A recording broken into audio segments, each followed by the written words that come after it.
just flew 12 hours to Bangkok. I mean, you drag your luggage to that half-price dream hotel you booked online, ready to finally crash. And you were just exhausted at that point. Totally, but then you look up and you find the building is completely boarded up. Oh, no. Yeah. Closed for weeks. You weren't just unlucky, you know? You were scammed. That is a total nightmare. It really is. So today's deep dive is pulling from a stack of recent cybersecurity reports and travel industry research. We are unpacking exactly why artificial intelligence has made 2026 travel scams nearly impossible to detect just by looking at them. Right, because visual clues are basically gone now. Exactly.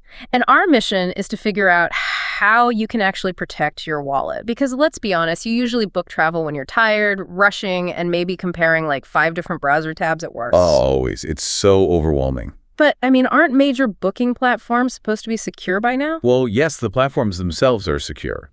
But scammers aren't hacking the platforms anymore. They're bypassing them completely. Wait, how do they do that? With current AI tools, some can scrape the code of a real hotel page and auto-generate thousands of fake localized reviews in, like, 10 minutes. Wow, just 10 minutes. Yeah, it is incredibly fast. They create a site that looks entirely legitimate. Legitimate, meaning it follows the official rules and is actually trustworthy. Right, exactly. Or at least it appears legitimate.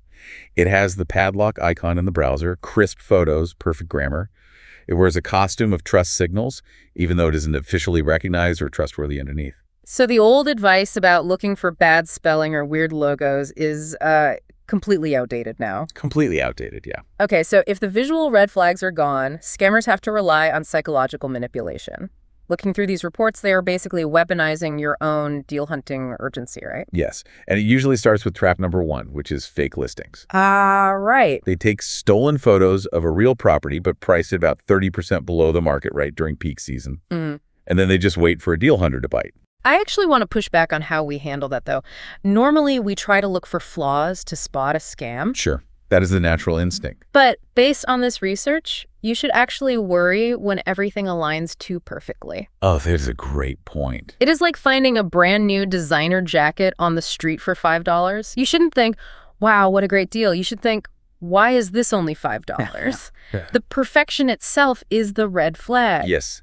When the price, dates, and glowing reviews all line up without a single catch, that is when you pause. Right. But let's say you avoid that and book through a real platform.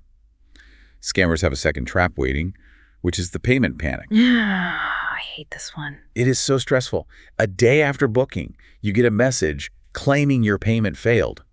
It warns that if you don't click their convenient link within 24 hours, you lose the room. Oh, that panic sets in instantly. You just want to fix it so you don't ruin the family trip. And that panic is the entire point. It makes you act without thinking.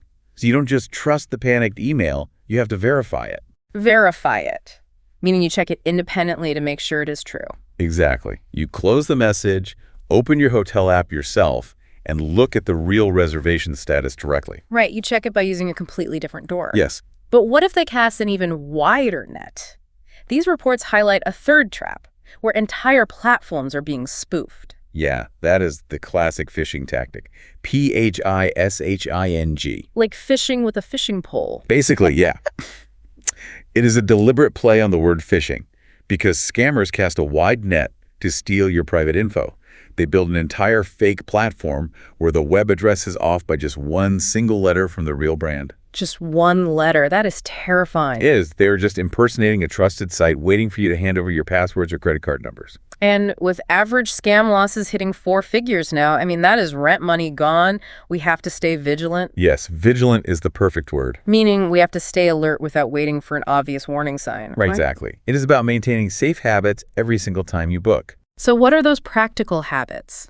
Habit 1 is always typing the URL yourself or using a saved bookmark instead of trusting a random email link. Because then you control the destination. Right. And habit 2. Another massive layer of protection is keeping your payments strictly inside the platform. Booking sites use escrow, meaning your money sits in a neutral digital vault. So the host doesn't actually get paid until you physically turn the key in the door. Exactly. If you wire money directly, you bypass that vault entirely. Which makes your money completely untraceable. Yes.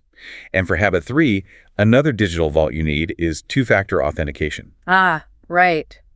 requiring your password plus a temporary code sent to your phone. It basically turns a single point of failure into two separate locked doors. That is a great way to picture it. Even if a scammer steals your password through a fake site, they don't have your physical phone to unlock that second door. So it completely neutralizes stolen password. It really does. But the fourth and final habit is behavioral. You have to slow down. Slow down on the urgency. Yes.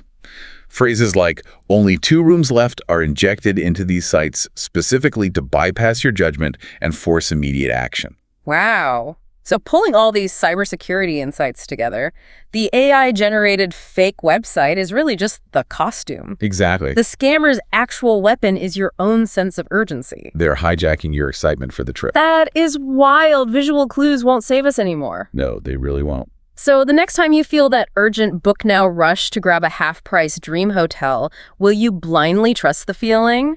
Or will you pause long enough to verify it?